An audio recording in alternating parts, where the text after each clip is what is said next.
Okay, so are there any questions? Okay, then if not, we will carry on. And so before we were discussing the burning of aluminum droplets. This is actually, like I said, this is a picture from the cover of Ken Kuo's Applications of Turbulent and Multi-Phase Combustion book. This shows a very nice very nice picture of an aluminum particle burning in a solid propellant. And it shows some features of aluminum combustion that makes it really, really difficult to model from a fundamental point of view due to the formation of this oxide cap, or you can consider that slag that's sort of sticking onto the surface. But aside from that, we see a nice vapor. We see a nice sort of envelope flame surrounding it, especially in this front where the molten aluminum is exposed to the oxidizing environment of the propellant products. And so we see a very nice envelope flame surrounding the aluminum droplet. And the products here are actually nano-sized Al2O3 droplets. And so it acts like smoke or soot. And so that's sort of the main product is that.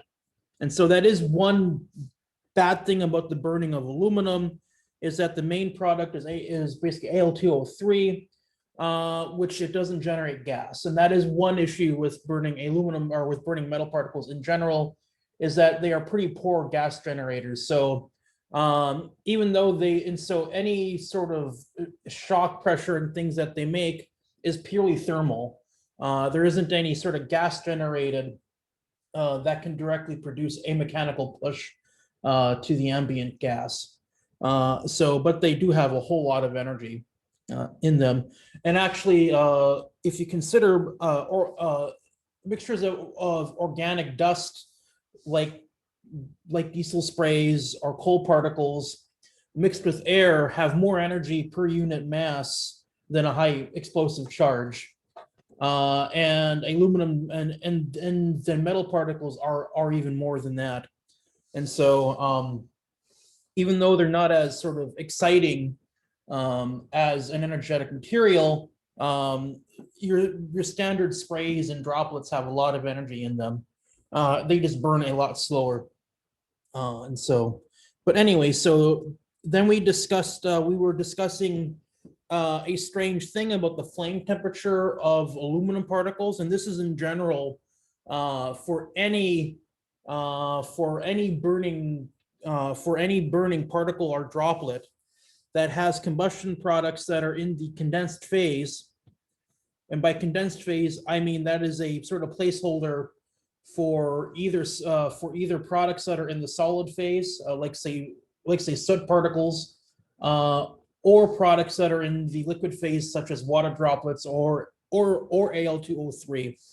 And so, and then metal particles often produce metal oxides as their main product, and those are almost always, to my knowledge, or the stable metal oxides are always condensed phase, to my knowledge.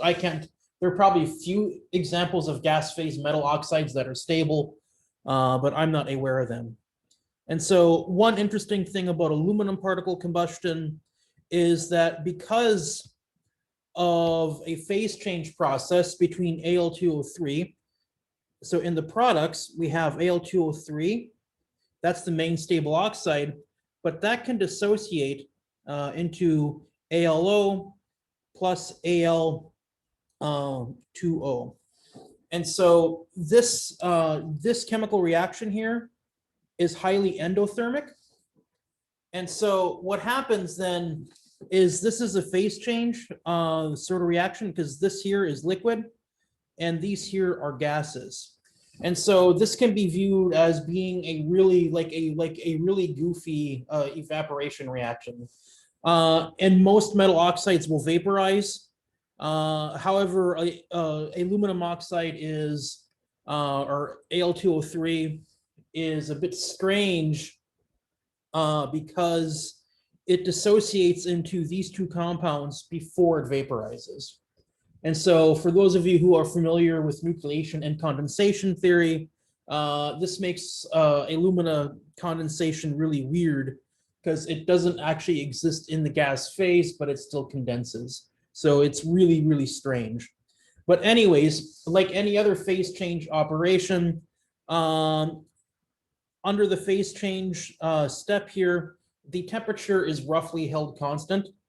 And basically any extra energy that you pump into the system will just convert more of the aluminum oxide into these gas phase suboxides. And again, that reaction is basically highly endothermic. And so that's where if you keep pumping in energy into the system, you just associate more and more and more of this aluminum oxide. And you basically see that effect here. So the temperature here, I vary the initial temperature of the aluminum particles and the oxygen in this case between 300 and I think 4,500 Kelvin. And note that the flame temperature, as I said last time, increases by only 30 Kelvin. Hydrocarbons don't act like that. You would increase the flame temperature by several thousand Kelvin. And so where all that energy is going, it's going into dissociating Al2O3 into ALO and some of the other suboxides. And so that's where all that energy is going into. And so the flame temperature of aluminum for a given oxidizer is usually not a very strong function of temperature. Now, if you put in so much energy into the aluminum particle that you've dissociated all of the Al2O3, then the flame temperature will basically start to go up in a more intuitive fashion. And you could consider this region here where the flame temperature is being held constant as in the products. You could imagine that if you have a saturated liquid vapor dome, is that you have a constant temperature process and you're basically under, you are basically under the saturated liquid vapor dome. And you know from your thermodynamics that if you have a constant temperature or a constant pressure process, which is how I'm doing the sort of combustion here, is that if I'm under the dome, if I keep adding energy, I just vaporize more and more of the liquid, and the temperature is the same. And so this is a very analogous process for the aluminum particle combustion. It's just that you don't really have a saturated liquid vapor dome for Al2O3, just because it does, basically the sort of molecule flies apart before it vaporizes. But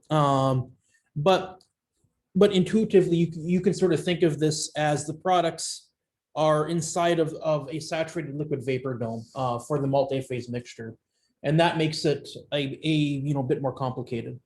However, I did show that the flame temperature of metal particles, especially aluminum, is a fairly strong function of pressure, and that's just basically due to how you can intuitively think about this. Is that if you think of this as this process here as being like under a saturated liquid vapor dome in thermodynamics, you can change that temperature by basically changing that pressure. Is that changing the sort of pressure changes where you are in the saturated vapor dome, and it's sort of qualitatively similar for a burning metal particle. Okay, so are there any questions on that? Okay, and so for aluminum particles and metal particles in general, the flame temperature is nearly constant. It's usually just a function of the pressure of the reactants, or its function as a function of the reactant temperature. It's nearly constant. Al2, and that's because of this dissociation reaction of liquid Al2O3 into the suboxides here. And this phase change process more or less fixes the flame temperature. And the same process usually does not happen with hydrocarbons, because the products are normally are mainly H2, are mainly gas phase H2O and CO2. If you are dumping, if you are in a weird regime, I can't think of any hydrocarbon that does anything similar. So it's in principle, no, because the flame temperatures would be so high that all the water would be vaporized. I'm just trying to think of a way that you could legitimately have liquid water in your main flame temperature products, but the flame temperature is way too high. Okay, so are there any questions with this? Okay, and so now that describes the flame temperature of aluminum particles. And so in our work here, notice that the flame temperatures for air are over 3,000 Kelvin, depending on the pressure, and even exceed 4,000 Kelvin. So that's why in our group meetings, I'm to notice, to see if there's vigorous aluminum burning, I'm always looking for temperatures that are right around 3,500 to 4,000 Kelvin. Is just because that is how that's just their temperature when they burn. Okay, and so now remember that when I said that for the aluminum burning, there's this diffusion limited regime that follows a d squared type law. And actually for aluminum particles, I showed that last time, but it's a d to the 1.8 law. And then for very small particles, we sort of transitioned to a kinetic limited regime. And that was a d to the 0.3 law. And so the data actually bears that out. Now, when I first started grad school, the data stopped here. And so it was actually a pretty big deal that we basically that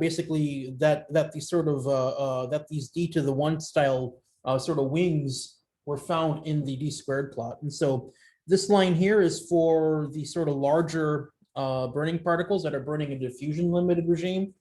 And these particles here are very small particles that are burning in a truly kinetic limited regime. You can see that this is burning in air, I believe. And you can see that the sort of kinetic limited regime fully starts when the droplet, or when the particle diameter is on the order of ones of micrometers.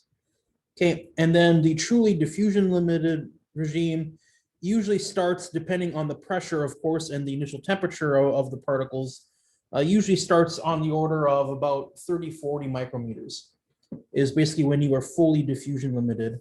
And if you're if you're in this regime here, you are in what's called the sort of transitional regime that is between them. And then and so there and one thing to be aware of, that you'll see there's data here, and there's data from the same experimental apparatus performed by the same group at just different runs. And you will notice that there is a gigantic amount of scatter and uncertainty in the data. There's over 1 decade of differences in burning times in the same apparatus. And there are multiple reasons for that, just due to differences in how the particles burn, interpretation, experimental diagnostics, things like that, because these things burn really fast. And so they get so the results get very sensitive to how you define the burning time. Because when I was first as a grad student, I actually did aluminum particle combustion experiments, and we shot them out of a little, it is a flat flame burner. And we measured, then the particle traveled in the center line of that burner, and then basically burned. And aluminum particles, partly because their flame temperature is so high, they burn white hot, and so they just they actually look like a very bright white streak. And we used a very intensified photodetector called a photomultiplier tube, and we measured the light intensity as a function of time. And we would get curves that would look something like this. And so now it is up to us to define, this is time and this is intensity, I. And so it is up to us to look at these curves and define, okay, well, when does the particle start burning and when does the particle stop burning? Do you consider it starting to burn here and stopping to burn here? Do you consider it starting to burn here and stopping to burn here? Do you consider it starting to burn here and stopping to burn here? You know, and so there's a lot of uncertainty in those definitions. And unfortunately, these small particles burn so fast that even just how you define how long the particle takes to burn has a huge impact on these burning times. Now, for the larger particles, they take so long to burn that basically all of basically if you choose to define the burning time based on the difference between this point and then that point on the light intensity trace, or if you choose here and here, it makes hardly any difference, just because it's a very, very small portion of the burning time. However, for the really small ones that burn really fast, the difference in the times between here and here and here and here are fairly comparable. And so what groups will do then is they will internally in their group define it one consistent way.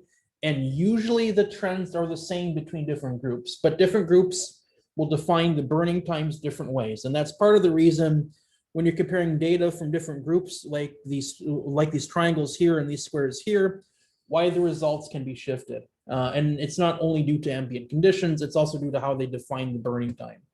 And they're very difficult to map one group's definition to another group's definition. It's very difficult to sort of map them. And so in general, for the really small particles, you can reliably trust the trends. But as far as the absolute burning times, those are really hard to measure, as you can clearly see in the data. And so you need to take them with a little bit of a grain of salt. But the trends, the d to the 0.3 law, all that stuff has been tested again and again and again. But the actual absolute burning times, there's a huge degree of uncertainty there. So are there any questions with this? Just have a quick question. This shift in the slope of the graph that we see, this isn't just with aluminum. Wouldn't we see this with other burning materials as well, other burning metals? You see it with carbon. You see it with almost everything. You see it with a purely vaporizing droplet. Now, the physics of the shift is different, but there's a shift here because if you remember from last lecture, when I was discussing the sort of kinetic limited vaporization, and we used Schrage-Knudsen theory to define the vaporization mass flux at the surface, right? Right. So this is more of a geometric phenomena, just going from as you increase your surface area ratio to your volume ratio, you end up hitting this shift. And obviously it's got other, material specific parameters associated to that, but it seems like it's geometrically based. As you just get smaller, you're going to hit this. Well, yeah, and the reason that you hit this, and I'll discuss this a bit more in a few minutes in the context of carbon particles. But if you remember that for droplet combustion or vaporization for that matter, is first the vapor molecule. If you consider just pure vaporization, because it's easier to understand. If you consider the processes that occur, is that for evaporation to occur, first the vapor molecule or the gas phase vapor molecule needs to be generated at the surface. Then it needs to be transported away, though, and that generation and transport are basically two different steps. And when we do this for carbon particles, there will be a surface reaction that is occurring on the surface, and then transport of oxidizer to the surface. And basically, in this regime here, where we have a d squared law, and that's common to all burning particles and droplets, is that what is causing the d squared law is basically the sort of behavior of basically transport of either vapor away from the surface or oxidizer to the surface in a diffusion limited regime. Because that's just the way the sort of droplet over a sphere goes. And then for the surface generation or surface reaction process, that is typically independent of the droplet radius. And so basically what happens then when you integrate the equations, that if transport to or of vapor to or away from the surface is the rate limiting step, then you'll see a d squared type law. And if the surface process itself is the rate limiting step, then you'll see a transition to a d to the 1 type law, or d to the some other type of number type law. Okay, and so basically, and so it's really it's not necessarily a geometric thing. It's just a natural result of the physics and chemistry of basically burning things, is that you expect this, and you see it with everything, even pure vaporization, you see it. Okay, and so then for aluminum particles in the purely diffusion limited regime, Beckstead correlated. He basically scoured through all the data, and he did his best to shift the sort of definitions of the aluminum particle burning times in the diffusion limited regime, and he found this expression here. And I add this just to note that you can correct this to account for convective effects too. Okay, and so basically, this is because of the presence of that oxide lobe, it is not a d squared law. It actually winds up being a d to the 1.8 law, and that extra and that reduction from d squared to d 1.8 is sort of accounting for all of the nonlinear effects due to the oxide lobe formation, which is just the oxide sticking to the surface. And they do find a very weak pressure dependence and a weak temperature dependence of the reactants. Not much, but some. And they also defines an effective oxidizer. He calls it concentration, but in his context, he really means he really means mole fraction. And so basically, that's saying if you have O2, that's basically saying aluminum particles burning in say water vapor is 60% as efficient in the diffusion limited regime as it burning in oxygen, and CO2 is 22% as efficient as burning in basically O2. Okay, and these are based directly on empirical measurements. There's no theory here. It's just a mass core elation of various basically burner style apparatus and shock tube type things. Okay, and so it's just a massive core elation. And so what he finds is that the burning temperature, again, is weakly dependent on pressure and temperature, and that is consistent with the diffusion limited, and that is consistent with the basic diffusion limited theory that I discussed last time. Now, for very small particles in the nano size regime, these have been correlated based on data from UIUC and Nick Glumak's. It was Herman Cryer back then, but now it's Nick Glumak. They did a bunch of shock tube measurements and found that the burning time of aluminum particles in the kinetic limited regime. Remember, these were sort of first discovered for aluminum particles on the order of 10, 15 years ago, probably closer to 15. I don't like dating myself to be that old, but I am.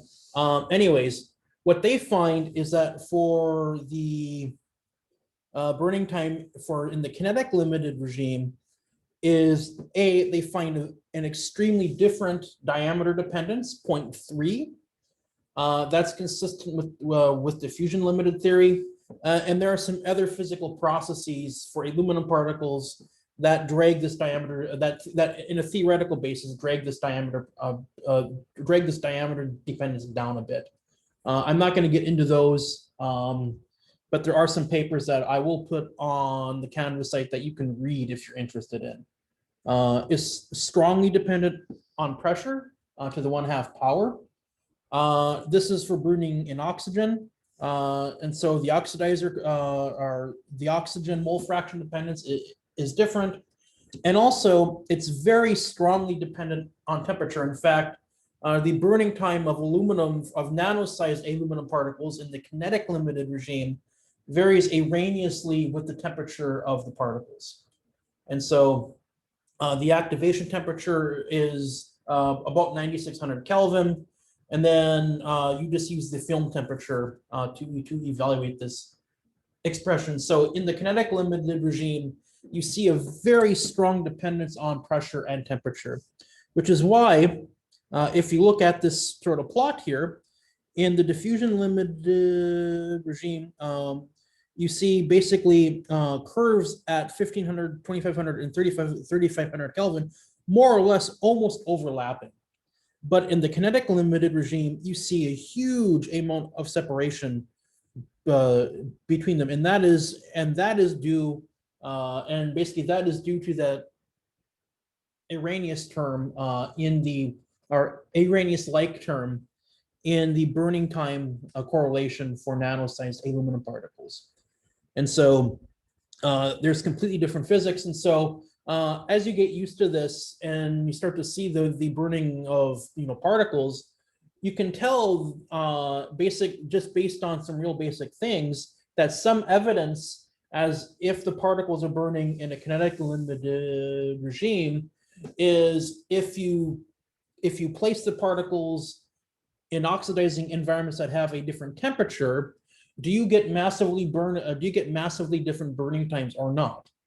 If you get massively burning different times based on the ambient temperature, of the air, then that is evidence that basically is starting to point to your particle is burning in a chemical kinetic limited regime. If there's hardly any dependence on temperature, that's a sign that you're burning in a diffusion limited regime.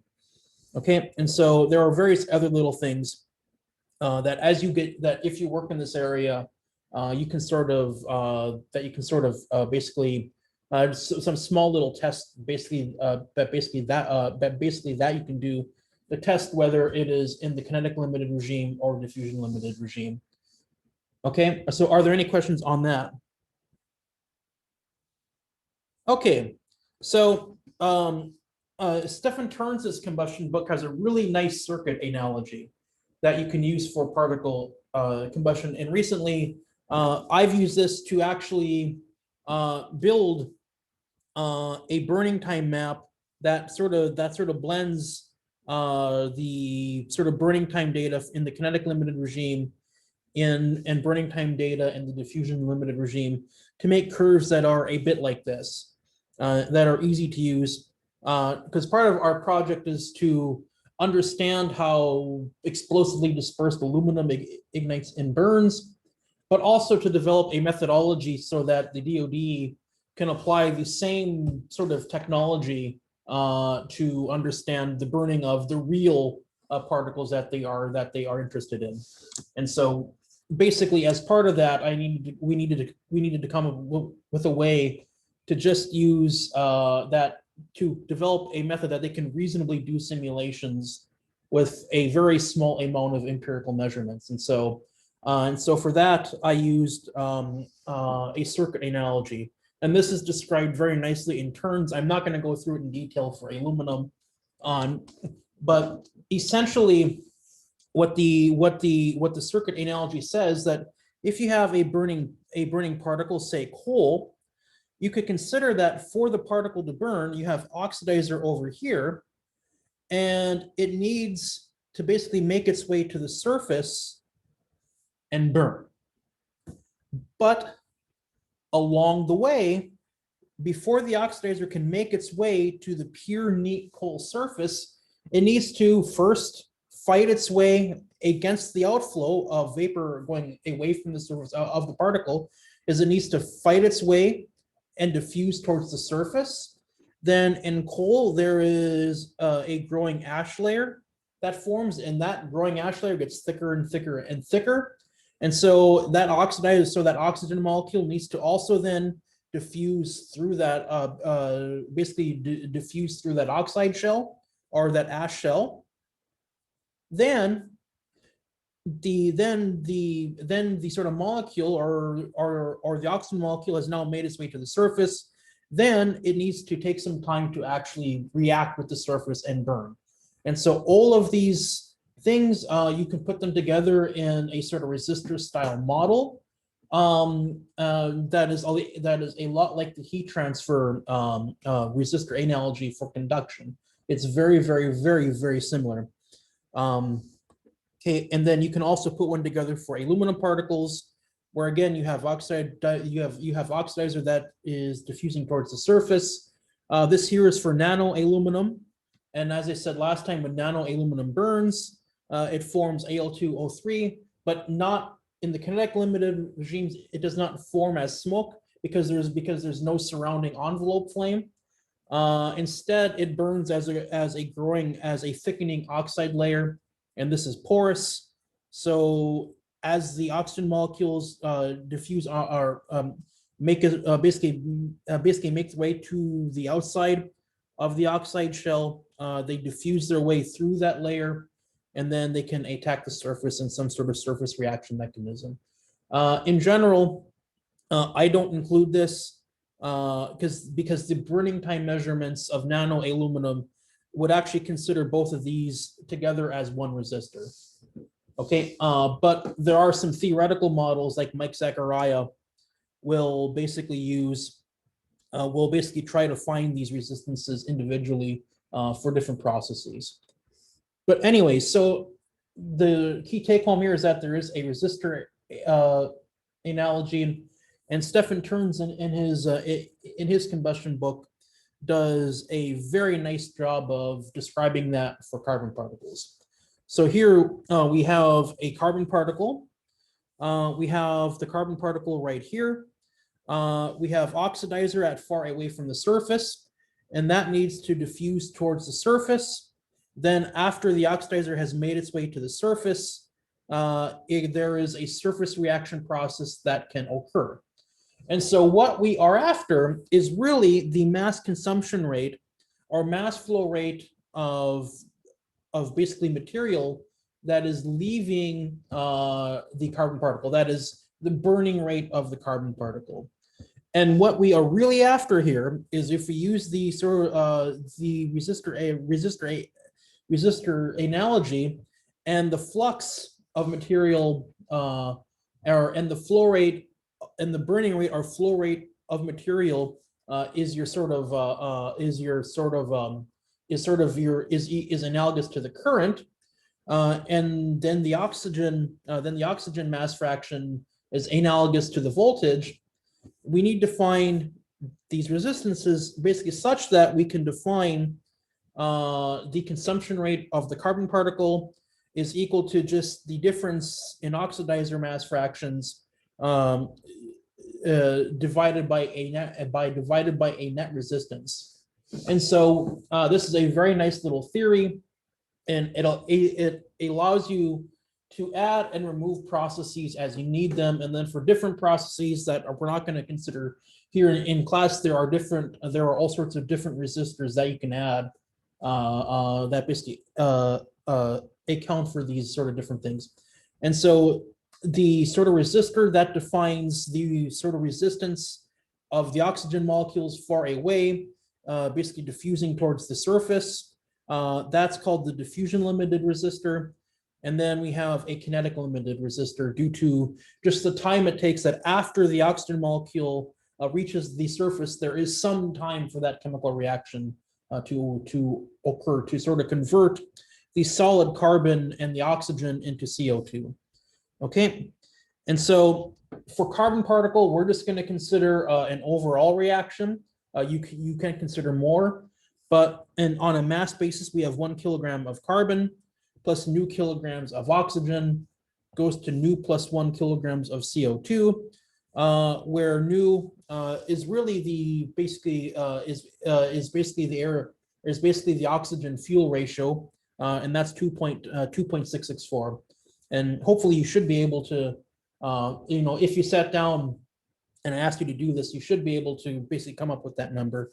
When we did that way back when, for basically other things. Okay, so now we have our overall reaction, and we have our goal of where we want to go, basically with these resistors. So first, we need to find the kinetic resistance, and so the actual surface reaction rate is for basically burning things is given by the mass consumption or production rate of various species is equal to a rate constant times the sort of molecular weight times an oxygen times the surface concentration of oxygen at the surface of the particle. Okay, and so this here in this sort of molecular weight is converting the molar-based rate consumption into a mass-based rate consumption.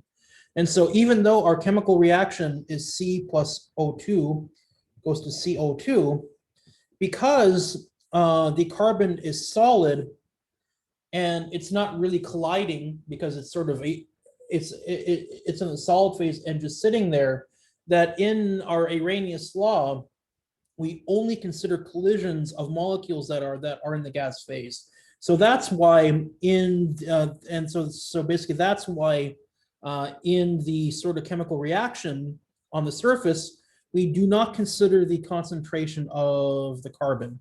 We only consider the concentration of the oxygen on the surface of the particle. Okay, so does that make sense? Okay, then anyways, so we now have our rate law, and you can do some algebra and convert this flux into a total burning rate by multiplying it by the surface area, and then assuming ideal gas conditions and converting the concentration into a mass fraction. And if you do that, we wind up with this expression here. And the reason we did that is because, again, our goal here is to find a resistance. And so if we want to find this resistor here, we need to find what the mass consumption rate of the carbon is based on a difference, basically based on the oxygen mass fraction at the surface. Okay, so the rate law is based on concentration, and so we needed to convert that concentration into mass fraction to get it to that form. Okay, and there are resistances that are based off of concentrations and the not mass fractions. So if you're looking in the literature, you need to be careful about you need to look carefully as to their specific definitions, especially if you're getting a resistance, a kinetic limited resistance from one paper and a diffusion limited resistance from another paper, is you may have to sort of convert one form to another form.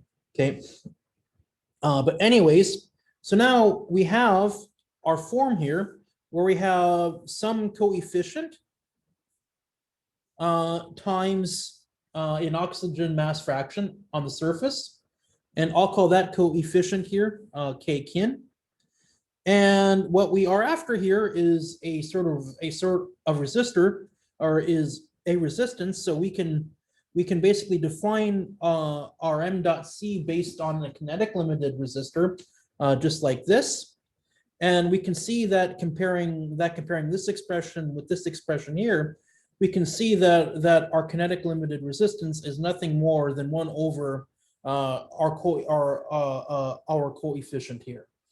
Okay, so are there any questions with that? So all I did was we just defined a surface reaction, and then basically just did some algebra with that to convert the mass consumption rate of carbon from that surface reaction into a form that is appropriate for a resistor analogy. So that's all we did, just some algebra. Okay, so now we got the kinetic limited resistor done. Now we need to do the diffusion limited resistor.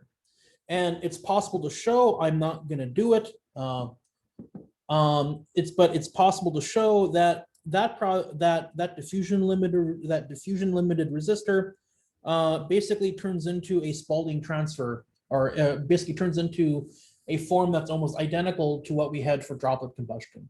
And so it turns into a form that is basically 4 pi times the radius times a mass diffusion coefficient times the natural logarithm of 1 plus a Spalding transfer number.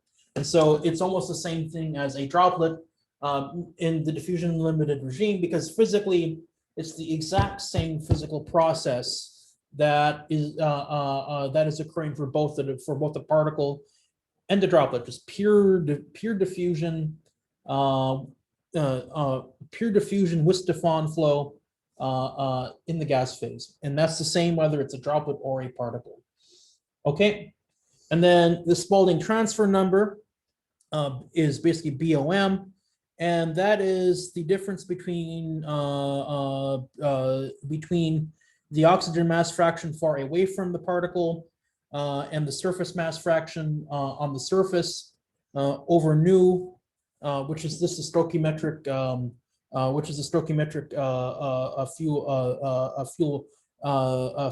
fuel oxygen ratio for the reaction. Basically plus this. So here's just a Spalding transfer number, and it's slightly different than it is for a droplet, and that's just due to the physics, the slightly different boundary conditions. Okay, now the only issue here is we have our nice law, whereas what's different here is that for the surface reaction, we basically played with it and then found that we could get it into a form that is based off of the mass fraction of the surface. But if we look to our resistor here, what we need to define the flux through this resistor here, it needs to be based off the difference between the oxygen mass fraction far away and the oxygen mass fraction on the other side of the resistor, which is the oxygen mass fraction on the surface of the particle.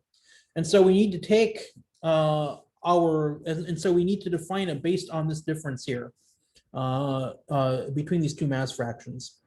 And so unfortunately, this expression here is basically nonlinear, and we can't do that. So we need to linearize it. And so to make the circuit analogy appropriate, we need to linearize that. So we just expand this in a Taylor series and just grab the first term. And it turns out that this here, that for most, that at least for carbon particles, this here is actually fairly accurate, just due to the fact that basically the Spalding transfer number isn't that large to begin with for most things.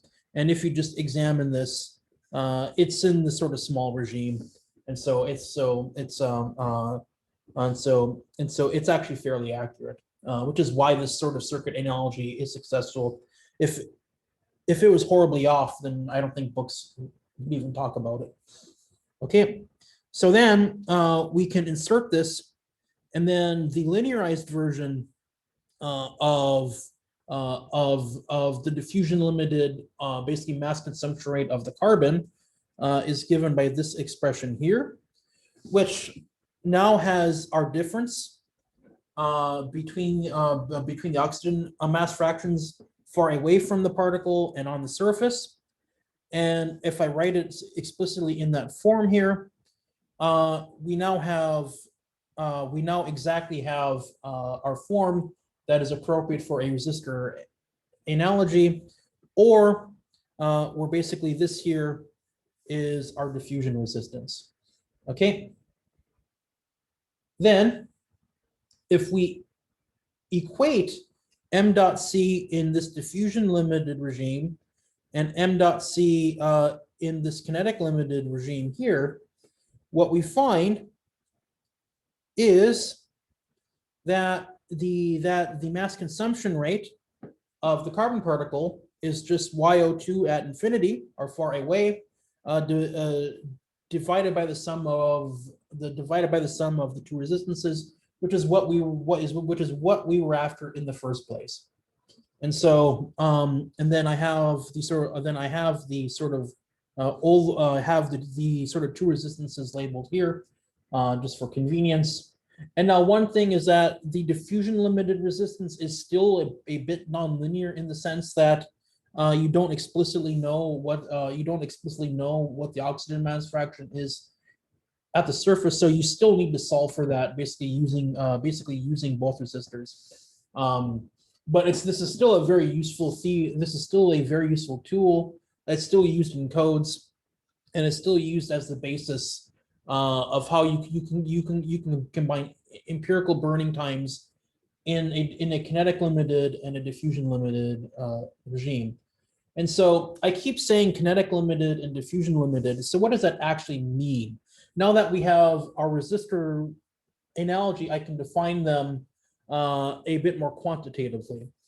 And so let's just examine the sort of potential burning regimes just based off this lowly carbon particle. And so if we just if we compute the ratio of the kinetic limited resistance to a diffusion limited resistance, I just take one expression and divide it by another expression, I get this expression over here. And then what we're going to do here is we're going to look at conditions as to where, we're going to examine the different limiting regimes. One is where it's called kinetic limited, or that is the sort of resistance. The kinetic limited resistance overwhelms the diffusion limited resistance. Then there's a diffusion limited regime where the diffusional resistance overwhelms the kinetic limited resistance. Okay, and so basically I just sort of computed that, and I'm just noting that normally the rate constant for the surface reaction is given by some prefactor times an Arrhenius term here. Okay. So anyways, this is a nice table from Terns. And so here, what we look at is if the regime is controlled by basically diffusive transport of oxidizer to the surface or products away from the surface, same difference. That means that the diffusion resistance is much larger than the kinetic kinetic resistance, and that in your resistor analogy, then it's so overwhelmingly diffusion controlled that you don't even need to worry about the sort of kinetic resistor, and you can define your burning rate based only off of the diffusion process. And so that is called diffusion controlled combustion. And if you examine this expression here, how you get a very large RDiff here is you have a large droplet or a large particle. So basically large, and you saw that with the aluminum burning data, that that the large aluminum particles tend to be diffusion controlled. And that's qualitatively due to this here.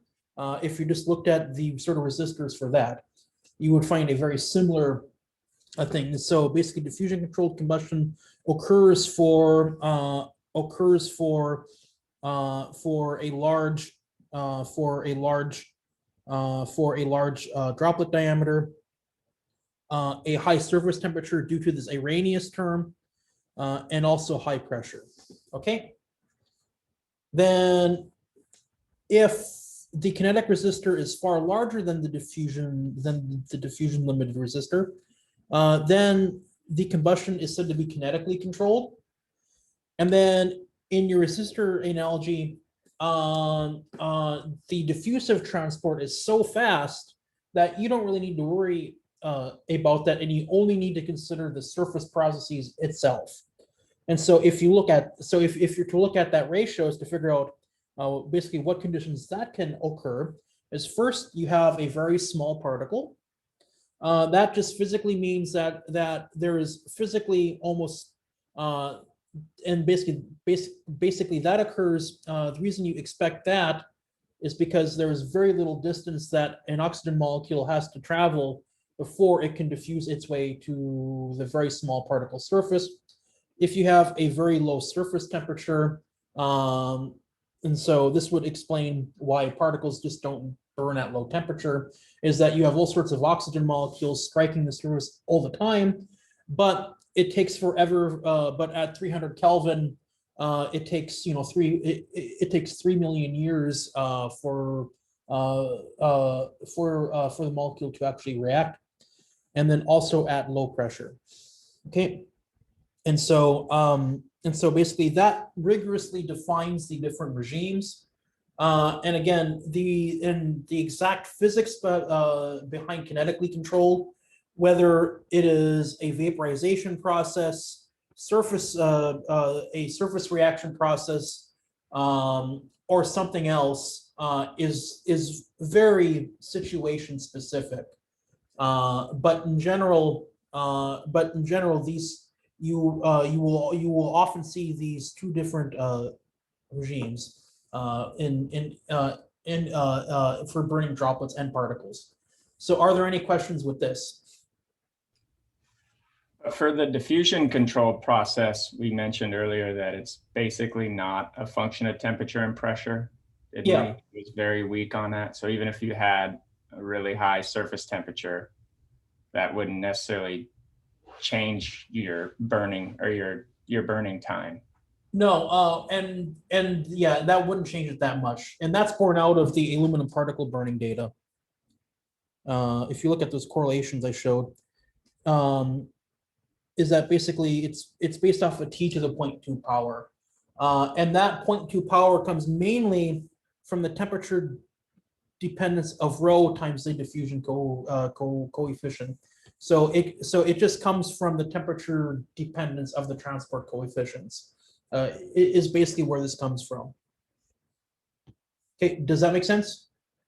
Yeah, I was just trying to think of a scenario where your kinetic resistor might still be much larger, but you have a large radius for your particle because your temperatures and pressures are high. Or yeah. At high temperature for a large particle, yeah, you would have to have a material scientist design a material that had a very slow oxidation process for it to be large and kinetically controlled.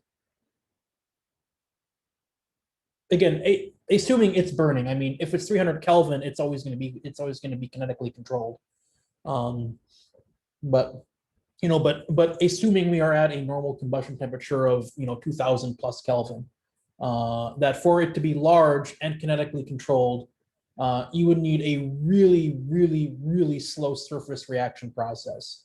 And so there'd have to be some sort of other stuff that is with the droplet or the particle that is basically pumping the brakes significantly on the surface reaction rate. Okay, does that? Yeah, that makes sense. That makes sense. Thanks. Yeah, yeah. And so, yeah, that would have to be part of, but in the end, if you say your burning particle was like 3 meters in diameter, at some point, it will become diffusion controlled. It's just whether it's practical or not.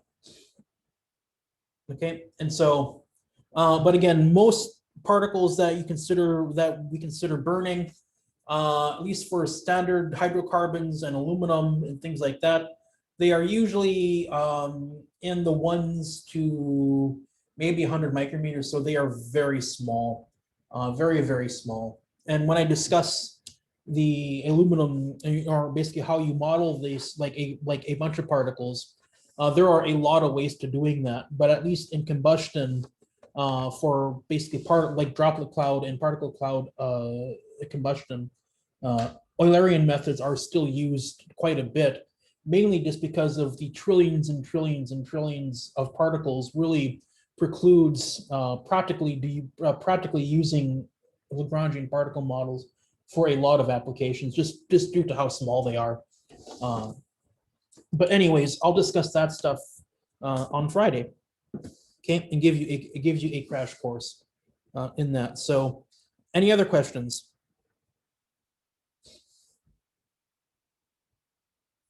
Okay, then if not, we will see you on Friday.